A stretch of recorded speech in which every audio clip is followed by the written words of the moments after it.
Hello दोस्तों, स्वागत है आपका जॉब रास्ता ऑफिशियल यूट्यूब चैनल पे। तो आज इस वीडियो में बात करने जा रहे हैं एनसीईआरटी के द्वारा एक न्यू रिक्रूटमेंट निकाला गया है, जिसके बारे में हम इस वीडियो में बात करने वाले हैं। तो देखेंगे कौन कौन सी इसमें वैकेंसी है और कब तक आप उसको अप्लाई कर सकते हैं, वो हम इस वीडियो में देखने वाले हैं। तो उसके लिए आपको इसकी ऑफिशियल वेबसाइट पर जाना है या वीडियो डिस्क्रिप्शन में आपको जॉब रास्ता का लिंक मिल जाएगा, जहाँ पर आपकी इसकी नोटिफिकेशन देखने को आपको मिल जाएगी, जो कि एनसीईआरटी रिक्रूटमेंट 2025 का नोटिफिकेशन मिलेगा, जो कि 72 पोस्टों के लिए आपका निकाला गया है, जो कि national capital regional transport corporation का के द्वारा ये निकाला गया है। तो यहाँ पर जैसे आप आएंगे तो यहाँ पर जॉब रास्ता पर आपको सारी डिटेल्स आपको देखने को मिल जाएगी, पोस्ट रिलेटेड। तो यहाँ से वो आप जानकारी ले सकते हैं। साथ में आपको ऑफिशियल वेबसाइट का लिंक मिल जाएगा, ऑफिशियल नोटिस मिल जाएगा और अप्लाई लिंक भी आपको देखने को मिल जाएगा, जहाँ से आप डायरेक्टली इसके अप्लाई कर पाएंगे। तो अभी तक आपने हमारे चैनल को सब्सक्राइब नहीं किया तो सब्सक्राइब कर लीजिए, ताकि इस तरह की जो इन्फॉर्मेशन आपके पास आती रहे। तो चलिए बस का ऑफिशियल नोटिस देख लेते हैं उसमें क्या बताया गया है। तो दोस्तों, ये इसका ऑफिशियल नोटिस है, ठीक है। ये इसका विज्ञापन नंबर आपको दिया हुआ है और यहाँ बताया जाए recruitment of operation and maintenance staff for direct recruitment basic. तो एक आपकी डायरेक्ट रिक्रूटमेंट बेसिक निकाली गई है। कब से फॉर्म आपका स्टार्ट हो चुका है? 24 मार्च 2025 से आपका फॉर्म स्टार्ट हो चुका है, जिसकी लास्ट डेट आपकी 24 अप्रैल 2025 आपकी रहने वाली है। जो आपका टेंटेटिव डेट का रहने वाला सीबीटी टेस्ट, उसको मई 2025 में आपका लिया जाएगा, तो वो आपको यहाँ बताया गया है। साथ में जैसे आप नीचे आते हैं तो यहाँ पर पोस्ट के रिगार्डिंग आपको सारी जितनी पोस्ट है वो आपको बताई जाती है। पे स्केल एंड लेवल आपको बताया जाता है और कितनी किस कैटेगरी में कितनी कितनी जॉब है वो आपको बताई गई है और टोटल वैकेंसी आपको बताई गई है। तो सबसे पहला आता है आपका जूनियर इंजीनियर इलेक्ट्रिकल के लिए, जिसमें आपकी सैलरी आपकी 22,800 से लेकर आपकी 75,850 आपकी सैलरी रहने वाली है। टोटल 16 पोस्ट आपकी रहने वाली है। फिर जूनियर इंजीनियरिंग फॉर इलेक्ट्रॉनिक्स हो गया, इसमें भी सेम आपकी सैलरी रहने वाली है, सेम आपकी पोस्ट रहने वाली है, 16 वैकेंसी। फिर आपका जूनियर इंजीनियर फॉर मैकेनिकल हो गया, सेम सैलरी हो गई, 3 पोस्ट आपकी गई है। इस जूनियर इंजीनियर फॉर सिविल के अंदर सेम सैलरी है, 1 वैकेंसी आपकी दी हुई है। फिर प्रोग्रामिंग एसोसिएट में सेम सैलरी रहने वाली है, 4 वैकेंसी यहाँ पर दी गई है।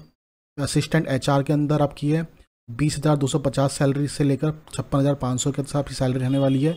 टोटल 3 वैकेंसी यहाँ पर दी गई है। असिस्टेंट कॉर्पोरेट हॉस्पिटलिटी में आपका दिया गया है, सेम सैलरी रहने वाली है आपकी, 1 वैकेंसी आपको दी गई है। उसके बाद जूनियर मेंटेनर इलेक्ट्रिकल में आपकी 18,250 से लेकर 59,200 आपकी सैलरी रही है, 18 वैकेंसी आपको यहाँ पे देखने को मिलती है। फिर जूनियर मेंटेनर में मैकेनिकल में आपकी सेम सैलरी देखने को मिलती है, 10 वैकेंसी आपको यहाँ पर दी हुई है।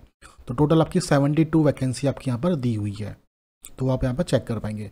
उसके अलावा कुछ आपको पीएस कैटेगरी में भी आपको रिलेशन देखने को मिल जाता है, तो वो आप यहाँ पर देख सकते हैं। फिर आपको एजुकेशन डिटेल्स आपको देखने को मिल जाती है और एज लिमिट देखने को मिल जाती है। तो जूनियर इंजीनियर इलेक्ट्रिकल के लिए जो एज है वो 25 साल बताई गई है। सभी पोस्टों के लिए जो मिनिमम एज है वो 25 ही आपकी ली गई है।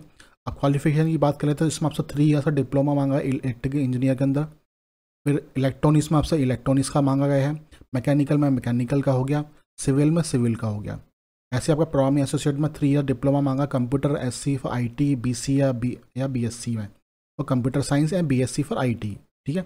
उस असिस्टेंट एचआर में आपका 3 ईयर का ग्रेजुएट मांगा है, बीबीए एंड बीबीएम में। फिर असिस्टेंट कॉर्पोरेट हॉस्पिटलिटी में आपका मांगा गया ग्रेजुएट इन होटल मैनेजमेंट। फिर जूनियर मेंटर फॉर इलेक्ट्रिकल में आपसे मांगा है आईटीआई मांगा है, एनसीवीटी और एससीवीटी सर्टिफिकेट आपका होना चाहिए इलेक्ट्रिशियन ग्रेड के अंदर। फिर जूनियर मेंटेनर का मैकेनिकल में आपका आईटीआई मांगा गया है, आपका एनसीवीटी और SCVT certificate for fitter trade के अंदर। उसके अलावा आपको एज रिलेशन देखने को मिल जाता है। एससी एसटी से तो 5 साल का मिल जाता है, ओबीसी से तो 3 साल का मिल जाता है आपको, ठीक है। एक्स सर्विस मैन है तो आपको 3 साल का, पीएस कैटेगरी में आते हैं तो आपको ये सारी आपको एज रिलेशन आपको देखने को यहाँ पर मिल जाता है।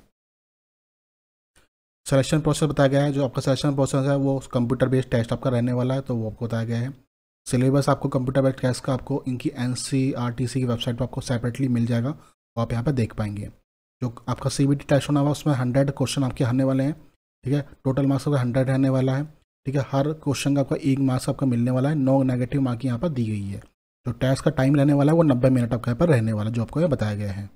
ये आपको टेस्ट सेंटर बताए गए हैं, जो यहाँ पर दिल्ली एनसीआर हो गया, आपका लखनऊ हो गया, अहमदाबाद, भोपाल, मुंबई, कोलकाता, भुवनेश्वर, हैदराबाद, बेंगलोर एंड चेन्नई। तो यहाँ पर अपना जो सीबीटी का टेस्ट है वो जाकर आप दे पाएंगे। उसके अलावा आपका मेडिकल एग्जामिनेशन है वो भी आपको बताया गया है। फिर आपका पीरियड भी आपको बताया गया है। जो पीरियड है आपका ज्वाइनिंग के बाद आपका 2 ईयर्स का आपका रहने वाला है एज वेल कंपनी पॉलिसी, तो वो आपको बताया गया है। ये आपका बॉन्ड रहने वाला है, आपका 1.5 ईयर का बॉन्ड रहने वाला है, जो कि 1.5 लाख का आपका रहने वाला है बॉन्ड अमाउंट, तो वो भी आप यहाँ पे देख पाएंगे। ये आपको पे के हिसाब से आपको बेसिक पे आपको बताएगा, तो वो भी आप यहाँ पर चेक कर सकते हैं आपका ग्रेड के हिसाब से, तो वो भी यहाँ पे आपको दिखाया गया है। पेमेंट फीस की बात की जाए तो जनरल, ओबीसी, ईडब्ल्यूएस और एक्स सर्विसमैन है 1000 रुपये आपका पेमेंट फीस रहने वाला है, प्लस आपका जीएसटी भी यहाँ पर रहने वाला है, तो वो बताया गया है। उसके अलावा SC ST या PS कैटेगरीज आते हैं तो उसमें आपकी कोई फीस लगने नहीं वाली है, तो वो भी आपको यहाँ पर देखने को मिल जाता है। हाउ टू अप्लाई, कैसे अप्लाई कर सकते हैं, तो आपकी इनकी ऑफिशियल वेबसाइट पर आपको जाना है, वहाँ पर आपको इसका अप्लाई लिंक मिल जाएगा, तो वहाँ से आप इसको अप्लाई कर सकते हैं। साथ में आपको जॉब रास्ता पर भी इसका अप्लाई लिंक देखने को मिल जाएगा, तो वहाँ से आप ये कर सकते हैं। साथ में कुछ ये फॉलो स्टेप दिए गए हैं, तो कैसे आप अप्लाई कर सकते हैं वो आप यहाँ पर देखने को मिल सकता है आपको। इस नोटिफिकेशन में इतनी इन्फॉर्मेशन थी, जो इंपॉर्टेंट थी वो मैंने आपको बता दी है। तो जो भी कैंडिडेट्स में इंटरेस्टेड है वो 24 अप्रैल 2025 से पहले जाकर इसका ऑनलाइन फॉर्म है वो अप्लाई कर सकता है। बाकी कोई जानकारी चाहिए तो वो आपको जॉब रास्ता पर देखने को मिल जाएगी, तो यहाँ से वो जानकारी आप ले सकते हैं। तो आपको ये हमारी वीडियो अच्छी लगी तो प्लीज़ चैनल को सब्सक्राइब कीजिए, और मैं आपसे मिलता हूँ नेक्स्ट वीडियो में। धन्यवाद।